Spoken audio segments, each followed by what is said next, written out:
Hello students, मैं रेखा शर्मा आपकी BSc part first semester first paper third physical chemistry की online class ले रही हूँ। आज के इस लेक्चर में हम द्रवों की संरचना के संबंध में दिए गए विभिन्न सिद्धांतों को डिस्कस करेंगे। इनमें से पहला सिद्धांत है द्रव अवस्था में अव्यवस्था या डिसऑर्डर इन लिक्विड स्टेट, जो कि साइंटिस्ट जेडी बर्नैल द्वारा दिया गया था।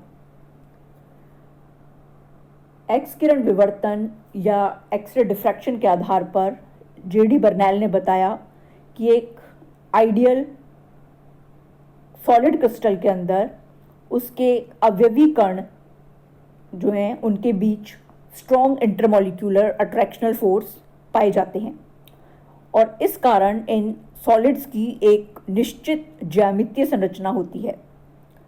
ये अवयवी कण या कॉन्स्टिट्यूएंट पार्टिकल्स इस कारण केवल अपनी माध्य स्थिति के सापेक्ष कंपन या वाइब्रेशनल मूवमेंट दर्शा सकते हैं, लेकिन स्थानांतरण या ट्रांसलेशनल मोशन नहीं दर्शा सकते।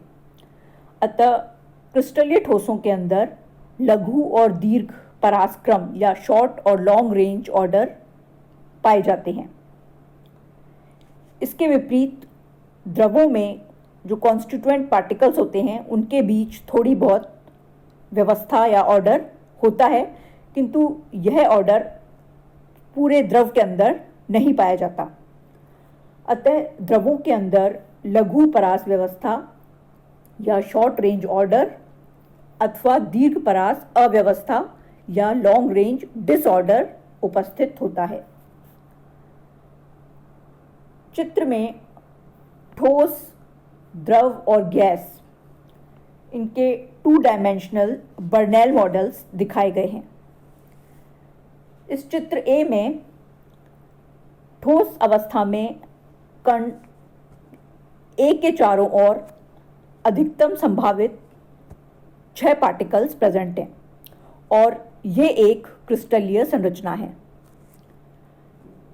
इन ठोसों को गर्म करने पर केवल एक कण की व्यवस्था बिगड़ते ही इस पूरे सॉलिड का ऑर्डर या व्यवस्था बिगड़ जाती है और मेल्टिंग पॉइंट पर किसी एक कण द्वारा अपनी पोजीशन से हटते ही पूरा सॉलिड जो है वो पिघलने लगता है।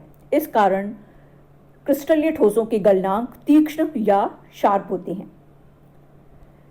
चित्र बी में लिक्विड स्टेट में कण ए के चारों ओर 6 के स्थान पर केवल 5 कण ही उपस्थित हैं और इसके बाद यदि हम कणों को कितना भी व्यवस्थित करने का प्रयास करें, हमें ठोसों जैसी स्थायी क्रिस्टलीय व्यवस्था प्राप्त नहीं हो सकती।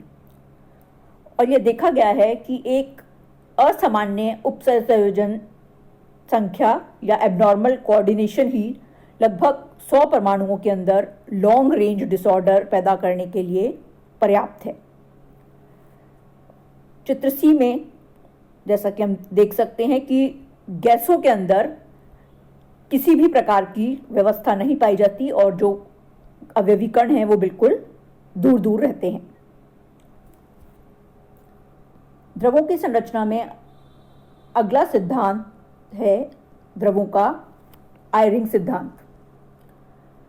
आयरिंग ने 1933 में द्रवों की संरचना के लिए एक मॉडल प्रस्तुत किया था। इस सिद्धांत के अनुसार द्रवों में कुछ रिक्त स्थान उपस्थित होता है जो अणुओं के द्वारा घिरा नहीं होता और इस रिक्त स्थान को हम मुक्त आयतन या फ्री वॉल्यूम कहते हैं।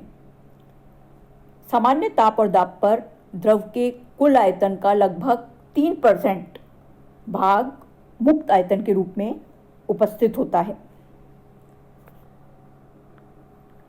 चित्र में आयरिंग द्वारा दिया गया द्रव का मॉडल दर्शाया गया है और द्रव की वाष्प अवस्था के अंदर बहुत अधिक रिक्त स्थान उपस्थित होता है, जिसमें कुछ अणु इधर उधर घूमते रहते हैं, जबकि द्रव अवस्था में अधिकांश स्थान द्रव अणुओं के द्वारा घिरा रहता है और इसमें कुछ ही रिक्तिकाएं या वैकेंसीज उपस्थित होती हैं। जब द्रव का ताप बढ़ाया जाता है तो वाष्प अवस्था में अणुओं की कंसंट्रेशन बढ़ने लगती है और साथ ही द्रव अवस्था के अंदर रिक्तिकाओं या वैकेंसीज की कंसंट्रेशन बढ़ने लगती है।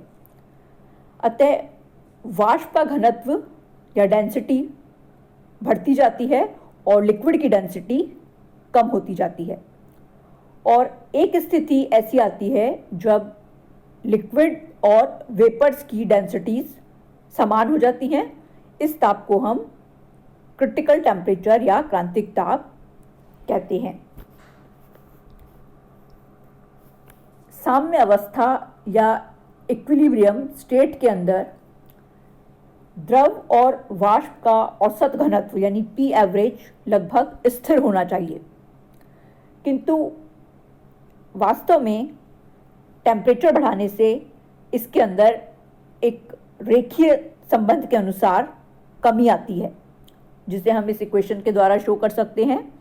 P average equals to P zero minus A T, जहाँ पी ए वी औसत घनत्व या एवरेज डेंसिटी है, पी जीरो और ए दो कांस्टेंट्स हैं जो पदार्थ की प्रकृति पर निर्भर करते हैं, और टी जो है वो परमताप है। इस संबंध को सर्वप्रथम कैलिटेट और मैथियास द्वारा 1886 में दिया गया था और इसे सरल रेखीय व्यास का नियम या law of simple rectilinear diameter कहते हैं। इस सिद्धांत के अनुसार समान ताप पर किसी द्रव और उसकी संतृप्त वाष्प या सैचुरेटेड वेपर के घनत्व के माध्यमान ताप के रेखीय फलन या लीनियर फंक्शन होते हैं।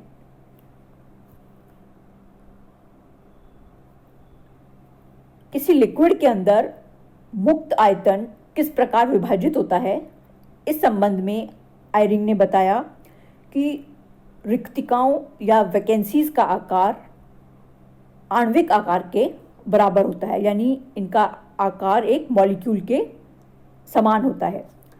यदि एक अणु किसी रिक्तिका या वैकेंसी के पास स्थित है तो वह गैस की भांति व्यवहार करता है और द्रव में एक रिक्तिका के उत्पन्न होने से उसकी एंट्रोपी या अव्यवस्था के मान में वृद्धि होती है।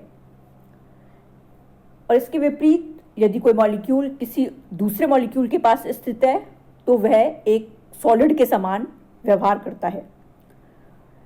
यदि आणविक आकार की रिक्तिकाएं द्रव के अंदर अनियमित रूप से बिखरी हैं तो एक रिक्तिका के निकटवर्ती अणुओं का अंश होगा VL minus VS upon VL, जहां VL और VS क्रमशः द्रव और ठोस अवस्था के मोलर आयतन है और यह गैस जैसे अणुओं का अंश है, और शेष बचे हुए अणुओं का अंश VS अपॉन VL जो है वो ठोस के समान होगा। आयरिंग और री के अनुसार किसी एक परमाणु द्रव की ऊष्माधारिता या हीट कैपेसिटी CV और उसके मोलर वॉल्यूम CV के अंदर निम्न संबंध होता है। CV equal to VS upon VL into 3R plus VL minus VS upon VL 3/2R।